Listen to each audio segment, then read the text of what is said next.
Hola a todos, sean bienvenidos. En este video tendremos un análisis de la información que se estará considerando en nuestra reunión Vida y Ministerio Cristianos del 22 al 28 de abril 2024. Amigos hermanos, sean bienvenidos. Vamos entonces a comenzar. Para esta semana la lectura de la Biblia corresponde a Salmos 32 al 33 y se está abordando el tema de confesar los pecados. Ahora, ¿cuál es el propósito de confesar los pecados?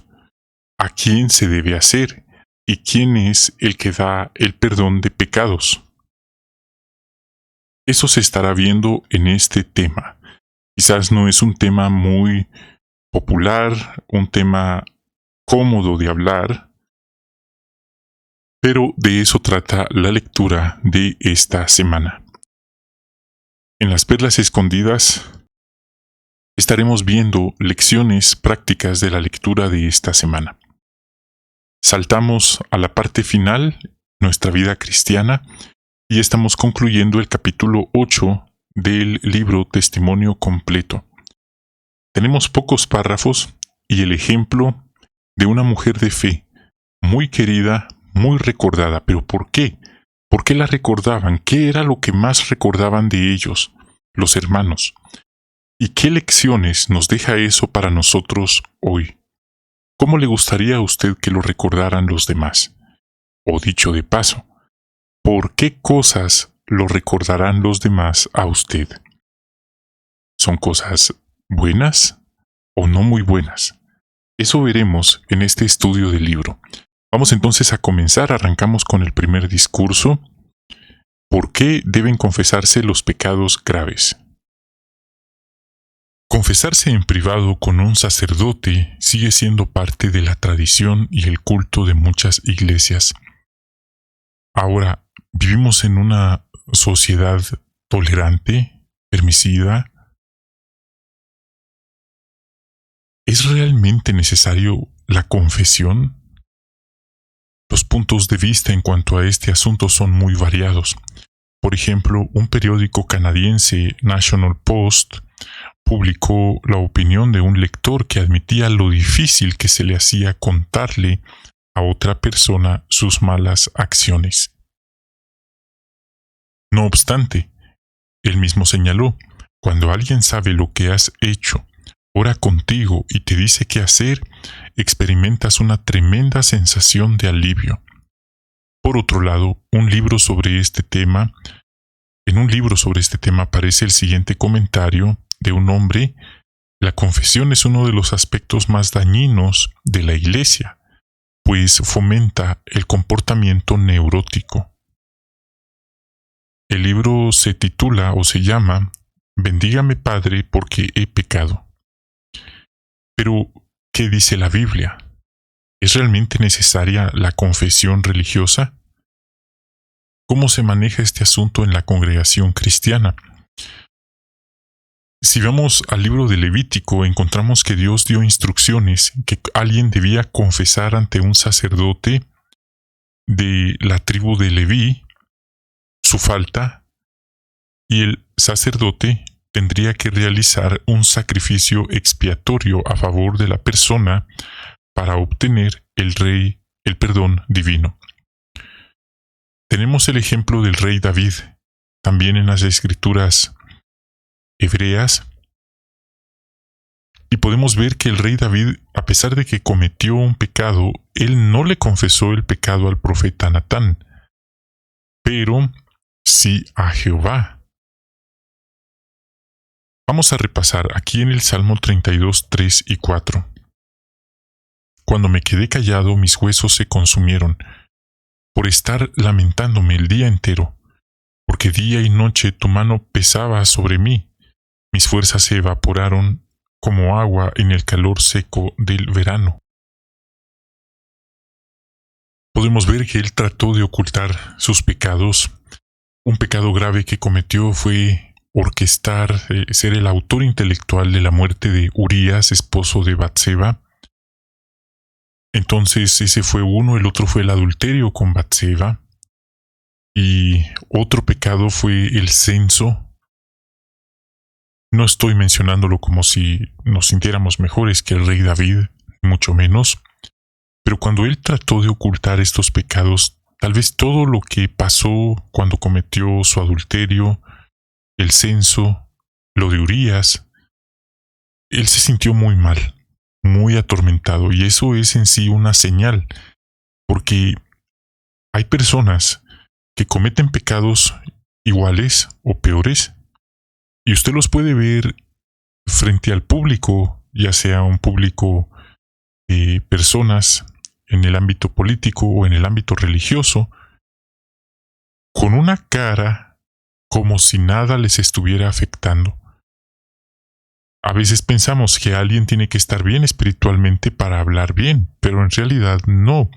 Hay quienes son muy buenos actuando, fingiendo, su tono de voz, las palabras que usan, la ropa que usan, y aparentan o proyectan una imagen impecable. Quizás hasta tienen cara de santos, pero eso no significa que sea una persona íntegra. En el caso del rey David, su conciencia ya no lo dejó en paz. Entonces eso es por un lado bueno, porque como ya mencioné, hay personas que aunque cometen adulterio, son actores intelectuales de crímenes, de acciones graves, no les atormenta en lo más mínimo la conciencia. Se acomodan tanto en el pecado que no les afecta. Y nuevamente, como mencioné en la introducción, quizás es un acto de vergüenza el hablar con otra persona, o en este caso con dos ancianos, sobre la confesión de nuestros pecados. No es nada más de decirle a alguien que quiere hablar y entregarle su vida en sus manos en la confesión de un asunto grave. Y algo que deja claramente establecido la organización es que el único que perdona pecados es Jehová mediante el sacrificio de nuestro Señor Jesucristo. Ningún anciano tiene la potestad ni de Dios ni de la organización para perdonar pecados. A veces se malentiende eso, se cree que son los ancianos los que perdonan a la persona, y eso no es así. Eso no es así. En cambio, en otras religiones sí se entiende de esa manera, torciendo algunos textos que se le dijeron al apóstol Pedro. El cargo de conciencia era tan alto que lo debilitó físicamente, mentalmente. ¿Ha estado usted alguna vez en una situación parecida, atormentado por algo que le ocurrió, por algo que le pasó, por algo que usted cometió? En ese caso seguramente se identifica o entiende lo que vivió el rey David. ¿Qué hizo David? Vemos aquí en la imagen, está hablando con Natán, pero ¿será que David dijo, llamaré a Natán para que él me escuche y le confesaré mi pecado? No, no fue así. Notemos cuál fue el primer paso que él dio. Aquí en el Salmo 32:5. Finalmente, te confesé mi pecado, no oculté mi error. Dije, le confesaré mis ofensas a Jehová, y tú perdonaste mi error y mis pecados. ¿A quién le confesó David su pecado? A Jehová. Y Jehová después le habló a Natán para que asistiera a David. ¿Y qué pasó entonces? Jehová perdonó su pecado. Entonces, si le pedimos perdón a Jehová con total confianza en el sacrificio de Jesús, nosotros también podemos estar seguros de que se llevará lejos nuestros pecados. Cuando alguien tiene una audiencia judicial, una audiencia con los ancianos, una de las preguntas que le hacen podría ser si ya se lo confesó a Jehová. Y si la persona dice que no, esto da a entender que más que temor de Dios, más que pena con Jehová, lo que tiene es vergüenza porque no logró aguantar y ahora está frente a los ancianos, pero lo que tiene más que todo es vergüenza ante los hombres, pero no ante Jehová. Ese es el primer paso, entonces, confesar nuestro pecado a Jehová. Esto quiere decir que, aunque alguien le comente a los ancianos lo que sucedió, esto no le va a dar en ese instante el perdón de Jehová. ¿Por qué? Porque los ancianos no perdonan pecados. Muy importante de entender. Los ancianos son como médicos espirituales que van a atender a la persona y debemos tener mucho cuidado, porque si sabemos de un médico que ya se le han muerto varios pacientes porque no fue capaz de atenderlos por mala praxis, quizás por falta de ética, por falta de interés, evitaríamos a toda costa a un médico así. Entonces, a la hora de comentar nuestros asuntos, aunque no sean pecados graves, sino asuntos personales, debemos elegir a quién comentárselo. Como ya mencioné, si es como un médico que ya se le han muerto varios pacientes, nosotros no se nos ocurriría ir con ese médico. Y esto no es nuevo, hermanos. Esto pasa en todos los ámbitos, pasa en la educación, en la medicina, pasa lamentablemente aún en la congregación. Hay quienes por una mala praxis se ganan una mala reputación, una mala fama. Entonces, esto es normal. Hay médicos que le suspenden la licencia para ejercer medicina por mala praxis, por este tipo de incidentes. Entonces, debemos ser observadores y cuidarnos mucho en a quién le entregamos nuestra vida o le estamos compartiendo nuestra vida personal. Es muy importante. David sintió un gran alivio al ser perdonado por Jehová. En el Salmo 32:1 dice: Feliz al que se le perdona la ofensa, al que se le cubre su pecado. Feliz, dice ahí. No dice feliz porque le hablé a Natán y él ya sabía mi situación. No, él le pidió perdón a Jehová. Entendamos eso en primer lugar. Y vemos que él sintió este gran alivio. Es un periodo de una caída, por así decirlo, y el no atendernos al caer es como una persona que se lesiona gravemente una herida y no pide ayuda, no busca asistencia médica. ¿Qué pasa? Eventualmente esa herida se infecta, va avanzando, se va complicando, y esto puede provocar daños terriblemente mayores e irreparables porque la persona no buscó la asistencia necesaria. Espiritualmente puede ser así. Estoy hablando cuando ocurren pecados graves, que se entiende graves, como los que se mencionan en 1 Corintios 6, 9 al 10, inmoralidad, robo y otro tipo de pecados graves que menciona allí. Aquí en la imagen vemos al joven que no es aún alguien quizás más de unos 25 años, quizás un poco menos, cometió un pecado. ¿Qué está haciendo? Llora. Quiere decir que su conciencia le está funcionando. Le ora a Jehová y luego pide la ayuda de buenos hermanos, de buenos ancianos que quieren ayudarlo. De hecho, es un tema muy importante, muy delicado, pero después lo vemos, está recuperado, está mejor, está más estable, está más tranquilo que al principio. Entonces, quizás no va a ser la mejor conversación que va a tener con ellos, pero lo va a ayudar a recuperarse espiritualmente. Si cometemos un pecado grave, debemos ser humildes y confesarlo.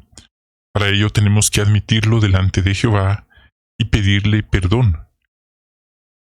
Sigue mencionando la referencia a acudir a los ancianos, quienes nos ayudarán a recuperar la salud espiritual. Si hacemos todo esto, Jehová nos perdonará y sentiremos alivio. Como dice Hechos 3:19, el propio Jehová haga venir tiempos de alivio. Esta es la opción 1. La opción 2 es una persona que cae en pecados graves, su conciencia ya no le hace ningún efecto, se acomoda al pecado y puede pasar años, décadas, practicando el pecado grave y al mismo tiempo sirviendo en la congregación. Hermano, esas cosas no pasan. ¿Por qué habla así? Hay casos así. Hace poco estudiamos uno de un hermano que era anciano de congregación y durante décadas le había sido infiel a su esposa, y cuando ella lo descubrió fue algo muy doloroso. Entonces, hermanos, esto no es un juego. Incluso los mismos ancianos deben cuidarse, porque dice la Biblia, el que cree que está en pie, cuídese de no caer. A veces también un anciano debe tener tacto para atender y apoyar a estas ovejas, no para terminar de ponerles el pie encima con preguntas innecesarias, preguntas que ya son más por mórbida curiosidad, que no aportan absolutamente nada al caso, como ya mencioné, completamente innecesarias, que lejos de ayudar a la persona lo que hacen es marcarla, crearle heridas y cicatrices emocionales. La persona puede salir peor de cómo entró. Entonces, también, así como hay doctores que pueden perder la licencia por mala praxis, también hay hermanos que si no atienden bien estos casos, también tendrán que rendir cuentas a Jehová, y eso es algo que nos pone a temblar, porque Dios es amor, dice la Biblia, pero también es un fuego consumidor, y el que toca a una de sus ovejitas o la hace tropezar, dice la Biblia que mejor, en el mejor de los casos, le iría mejor si le ataran una piedra en el cuello y lo arrojaran al fondo del mar. Así que todos hacemos una parte en esto. El que pide la asistencia espiritual y los que brindan la asistencia espiritual es como alguien que sufre un accidente, lo llevan a un hospital y en ese sentido ya cumplió su responsabilidad el que la llevó, o si la persona se apersonó, ahora recae sobre los que la atienden y cómo la atienden. Y por eso es que hay muchas historias de médicos que perdieron la licencia por mala praxis, por errores, por falta de interés, falta de ética, ¿por qué no decirlo? Por falta de humanidad a los pacientes. Sería una tragedia real para la organización que la misma historia se repitiera de parte de los médicos espirituales que son los ancianos. Así que es una seria responsabilidad que ellos llevan de atender debidamente, con respeto, con dignidad, a los hermanos que necesitan asistencia espiritual. Después de este discurso, pasaremos a lo que son las perlas escondidas. Dice: por la palabra de Jehová fueron hechos los cielos, y por el espíritu de su boca todo lo que hay en ellos. Pregunta: ¿qué es el espíritu de la boca de Jehová? Respuesta: es el Espíritu Santo, la fuerza activa de Dios que Él empleó para crear los cielos físicos. De hecho, la Biblia dice que Dios procedió a decir que haya una acumulación de aguas, que hayan almas vivientes en el agua, en los mares, en la tierra, y todo apareció por su palabra. Se le llama el espíritu o aliento de su boca porque, como si fuera un potente soplido, puede enviarse para realizar ciertas tareas desde lejos. Vamos ahora a la siguiente pregunta: ¿qué perlas espirituales ha encontrado en la lectura bíblica de esta semana? Número 1. El Salmo 32:1 dice: feliz aquel al que se le perdona la ofensa, al que se le cubre su pecado. Vemos que David no sucumbió a los sentimientos negativos de inutilidad tras confesar su falta. Las expresiones que utilizó en los salmos que escribió acerca de la confesión manifiestan que sintió alivio y se determinó a servir a Jehová con fidelidad. Sin duda habrá un feliz resultado si alguien cometió un pecado grave, pero se arrepiente sinceramente.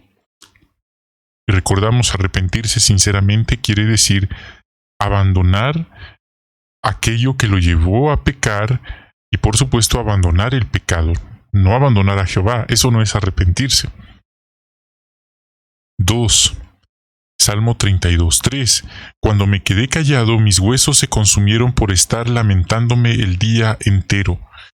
Es posible que estas conmovedoras palabras reflejen el profundo dolor emocional que David, rey del antiguo Israel, el ungido de Jehová, se causó a sí mismo por haber ocultado un pecado grave en vez de confesarlo. Es peligroso ocultar nuestras faltas graves a Jehová y, como dice la Biblia, que nuestra conciencia prácticamente quede muerta o cauterizada debido a que ya nos acostumbramos a pecar gravemente, pero al mismo tiempo servir en la congregación. Como él era el rey, alguien podría pensar que por un privilegio puede estar igual. 3. Salmo 32, 4 al 5. Porque día y noche tu mano pesaba sobre mí. Mis fuerzas se evaporaron como agua en el calor seco del verano. Finalmente confesé mi pecado a ti. No oculté mi error. Dije, le confesaré mis ofensas a Jehová, y tú perdonaste mi error y mis pecados. Esto nos recuerda que debemos tener cuidado, especialmente si tenemos privilegios en la congregación. David era el rey de Israel, era el ungido de Jehová, un hombre con actitudes sobresalientes, valiente guerrero, hábil estadista, poeta, músico. Derribó a gigantes, no solo Goliat, pero cometió un pecado grave, al que aludió en este Salmo 32. Así que si él, siendo el rey y con todas estas cualidades, tuvo un tropiezo, con cuánta más razón nosotros podríamos tropezar. He ahí la importancia de cuidarnos. Mientras más privilegios tenga alguien, más debe cuidarse en todo sentido. Del sexo opuesto, ahora del mismo sexo también, de la ambición, del orgullo, de la arrogancia, etc.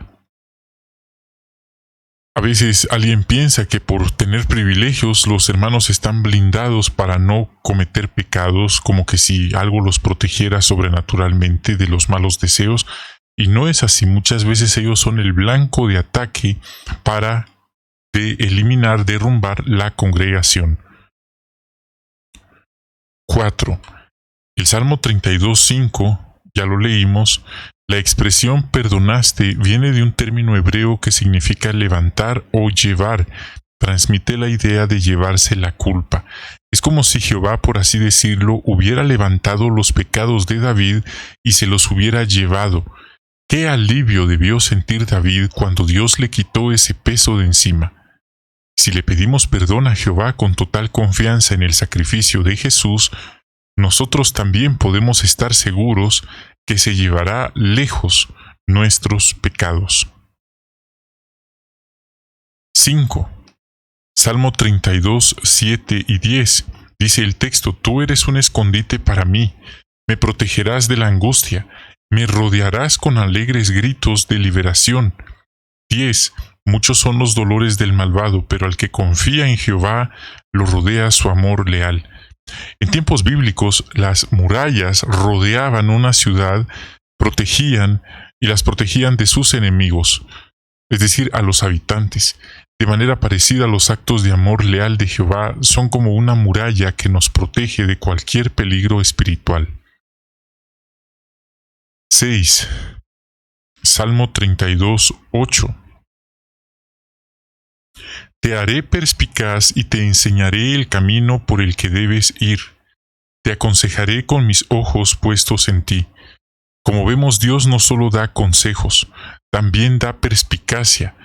¿Qué es perspicacia? Es la capacidad de analizar las situaciones en profundidad, de ver un peligro y tomar acciones para prevenir ese peligro. Es como, por ejemplo, si vemos que hay cables tirados en el camino y vemos que están pasando las personas, lo más sensato sería quitar eso del camino, porque nuestra perspicacia nos hace ver que podrían caer y sufrir serios accidentes. Pero si alguien mira el peligro y no hace nada, esa persona, lo mínimo que podemos decir es que le falta perspicacia, por decirlo con pinzas. Gracias a la perspicacia podemos encaminar nuestra vida en la dirección correcta, en lugar de desperdiciarla yendo tras ambiciones vacías. 7. El mismo versículo nos enseña la importancia de pedir a Dios que nos dé perspicacia, que estemos dispuestos a cultivarla, a pensar. Hoy las personas ya no quieren pensar, quieren que otros piensen por ellos, un celular, la tecnología, la inteligencia artificial que piense por ellos. De este modo, si afrontamos una tentación en el futuro, nótelo, seremos capaces de ser perspicaces y ver el resultado de esa mala decisión, de caer en esa tentación, y cómo esto le va a afectar a nuestra familia, probablemente a nuestros amigos. Entonces, esa es la perspicacia, nos permite ver más allá de lo que podría pasar si caemos, de ver no solo el placer, sino las consecuencias de dar una mala decisión. Esto nos va a permitir entonces obrar con buen juicio y perspicacia. 8. El mismo texto. Mire, de un solo texto podemos extraer varias perlas.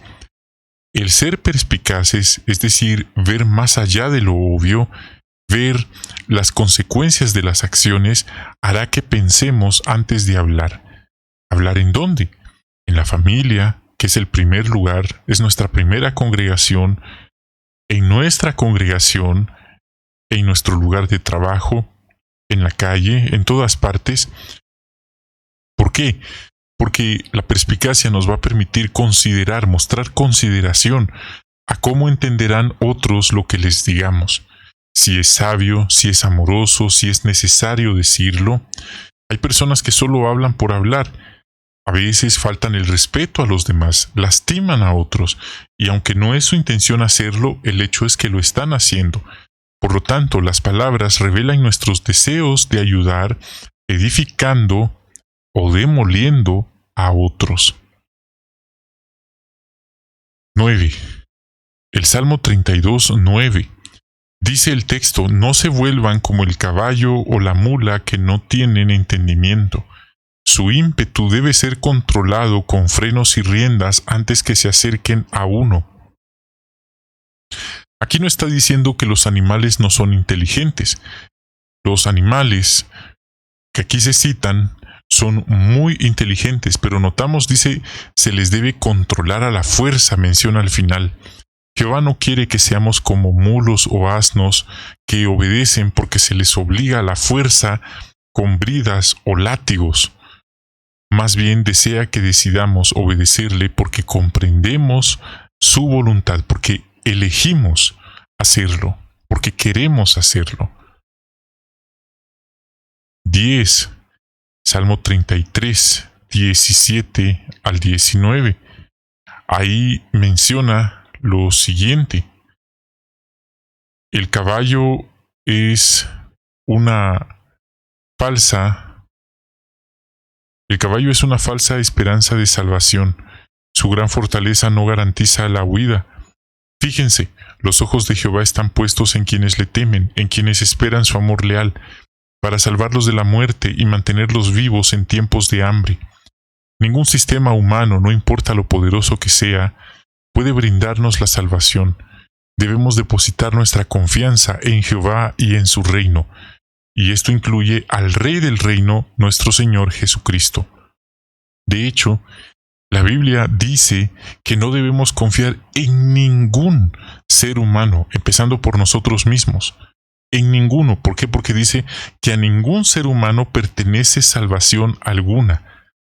Pero hoy vemos que las personas prefieren confiar en sus líderes políticos, en sus líderes religiosos, y eventualmente cuando sale a la luz los escándalos, la corrupción que estos líderes humanos, religiosos, políticos cometen, las personas pierden la fe en Dios. ¿Por qué? Porque cometieron el error de poner su fe en hombres, en la creación y no o en vez de el creador. No cometamos ese mismo error nosotros. 11. Salmo 33, 10 y 11 dice: Jehová ha hecho fracasar los malvados proyectos de las naciones, ha desbaratado los planes de los pueblos, pero las decisiones de Jehová permanecerán para siempre, los pensamientos de su corazón, generación tras generación. Esto nos recuerda que aunque las naciones, esos grupos elitistas, tienen sus planes, sus agendas secretas y poco a poco se van haciendo o van saliendo a la luz lo que ellos quieren que salga a la luz, al final Jehová, el Creador, siempre tiene la última palabra.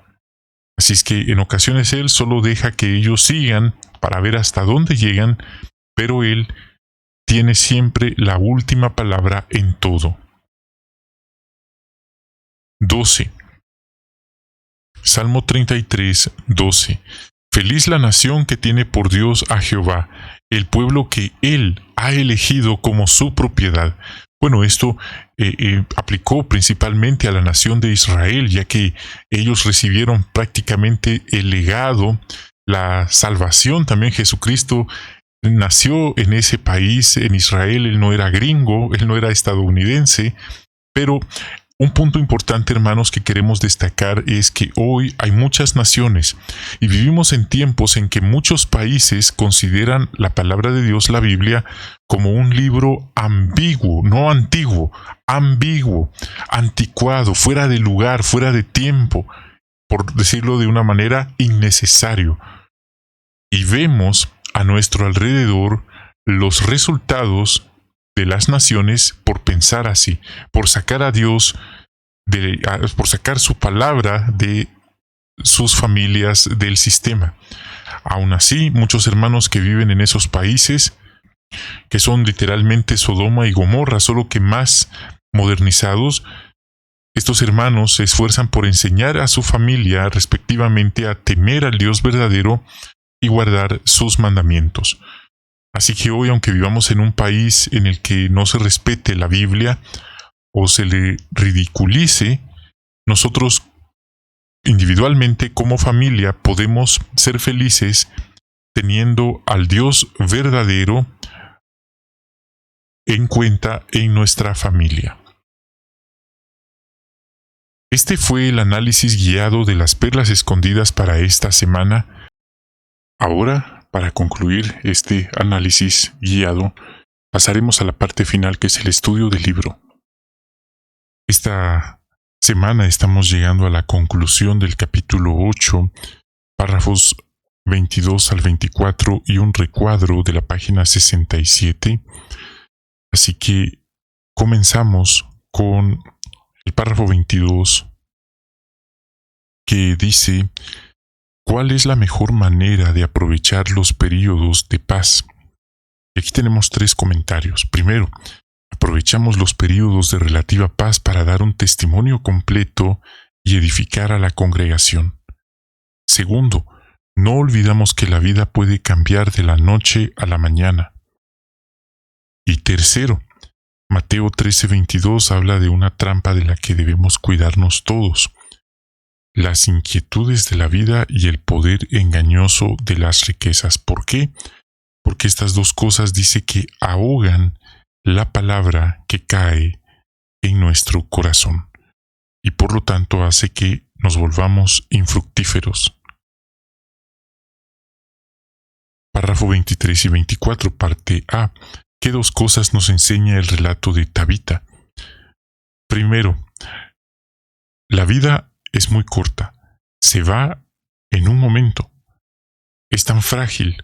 En este momento estamos aquí, pero más tarde, mañana, quién sabe.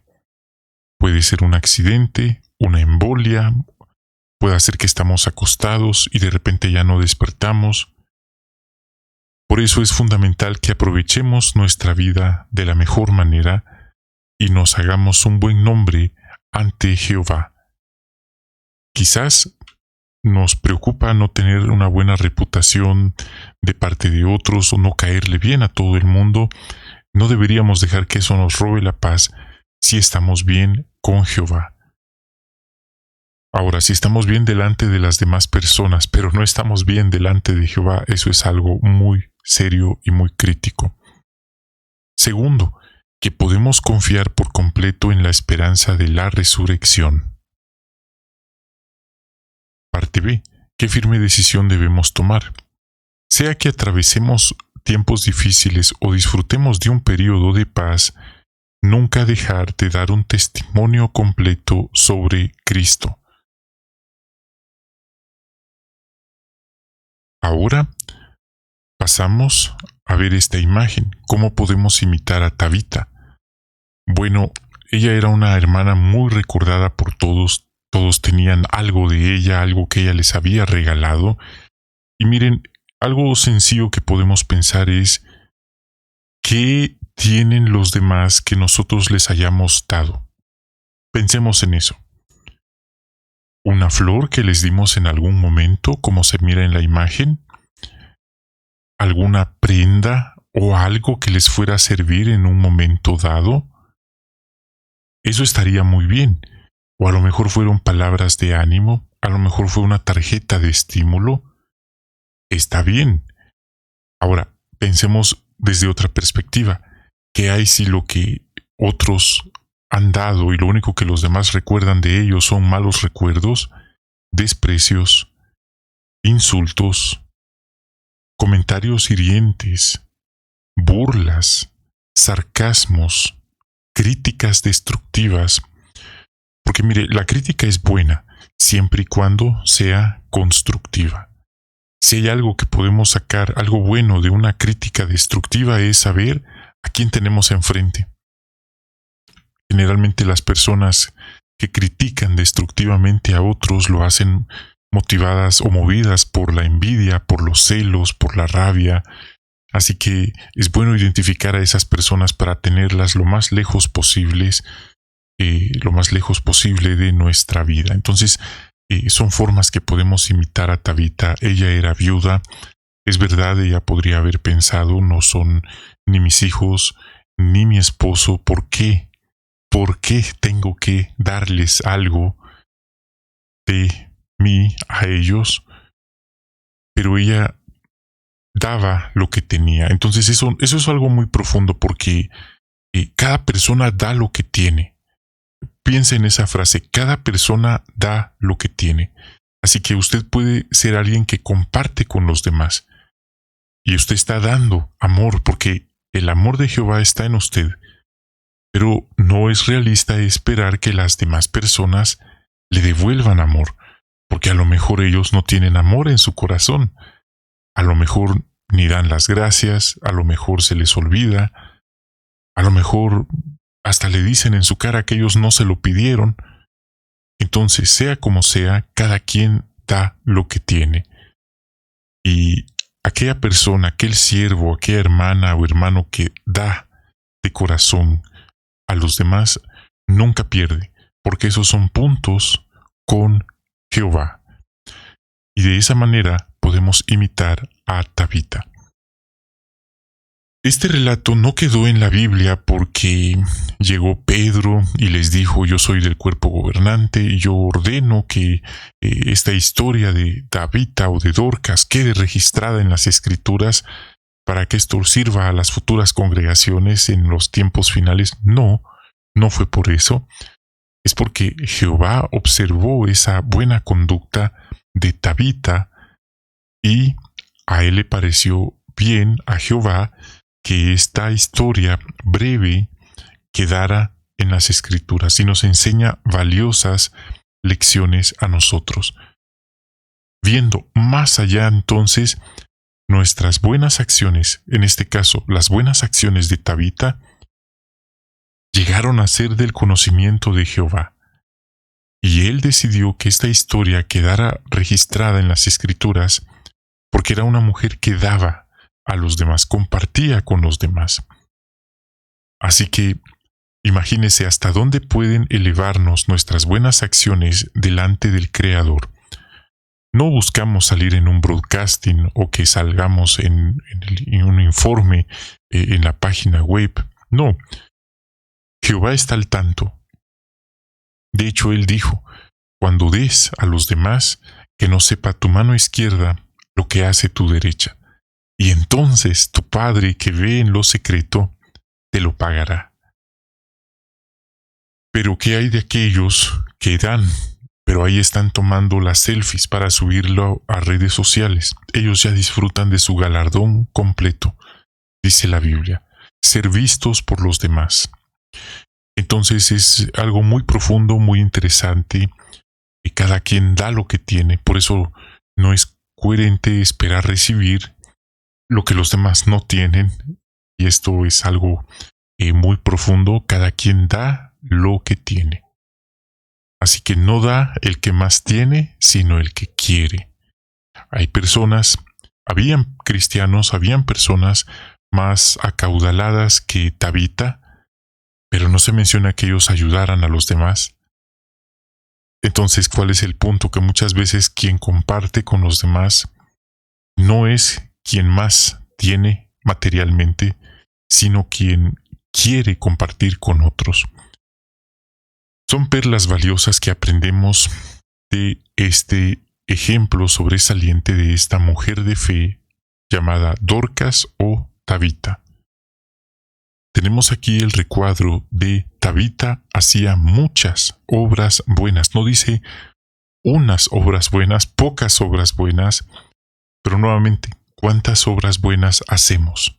¿Se ha dado cuenta? Al finalizar los videos suelo concluir con una frase: hagamos el bien.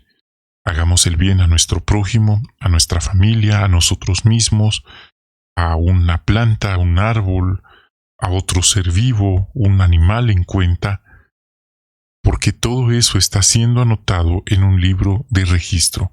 Pero por otro lado, cada vez que alguien mira una necesidad y es indiferente o cero empatía, también eso va anotado en un libro. Y luego pasan los días, las semanas, y la persona se pregunta, ¿por qué estoy tan mal?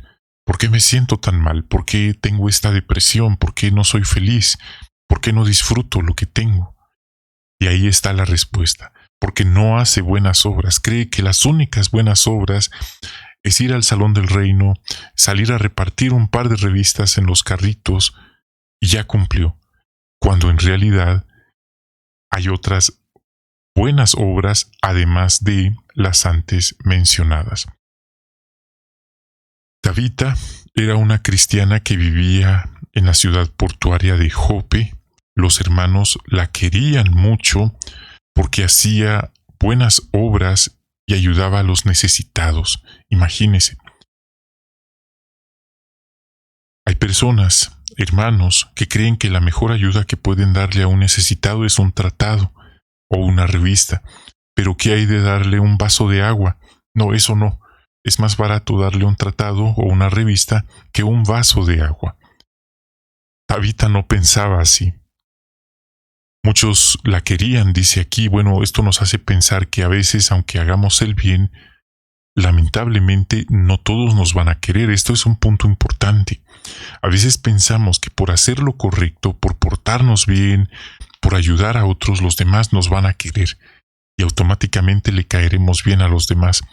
Lamentablemente no es así. Si usted lee la Biblia se va a dar cuenta que muchos siervos de Dios tuvieron enemigos por hacer lo correcto, por hacer lo bueno. Y los que hacían lo malo eran amigos de casi todos. Es una contradicción de la vida. Muchos judíos hablaban hebreo, arameo, griego o latín, menciona aquí. Entonces, en el caso de Tabita, ese era su nombre arameo, pero también tenía un nombre griego, Dorcas, y los dos significan gacela. Y ella era como una gacela que corría para ayudar, socorrer a quienes necesitaban ayuda. De repente enfermó y murió. De acuerdo con la costumbre, la prepararon para el entierro. Tenían debido al calor, que apresurarse, si era posible el mismo día o a más tardar al día siguiente. Y eso fue lo que hicieron. Luego le menciona aquí una práctica de enviar 2 emisarios, es decir, por parejas, para que uno pudiera validar el testimonio del otro. El relato dice que llevaron esta noticia a Pedro y que pues los hermanos tenían un buen recuerdo de Tabita, de Dorcas, porque ella solía coser para ellos y bueno, ahí ayudaba mucho a los hermanos y también a los necesitados. Entonces, este era un lamento genuino y sincero, no comprado. Se hace la diferencia que cuando, por ejemplo, Jesús llegó a resucitar a la hija de Jairo, habían flautistas y personas llorando, pero eran de alquiler. Dice el profesor Richard Lenski, pero eso era pagado, era un trabajo, era artificial, pero este no, este llanto por Tabita era genuino. Y qué bueno, eso nos enseña de parte de los hermanos que uno debe agradecer cuando alguien es bueno con uno. Hay personas, como ya les mencioné, que aunque usted les dé ayuda en un momento de necesidad, al día siguiente se les olvida. Es como el refrán popular que dice, dele de comer a un perro y lo recordará toda la vida. Dele de comer a un humano y lo olvidará el mismo día. Así es la vida de contradictoria, así somos de complejos los seres humanos, pero qué bueno que en el caso de Tabita los hermanos no se habían olvidado de sus buenas obras, sino que la recordaban. Entonces es un buen ejemplo. Ellos no contestaron algo así como, bueno, Tabita nos dio esto porque ella quiso. Nosotros no se lo pedimos, pero allá ella con su decisión.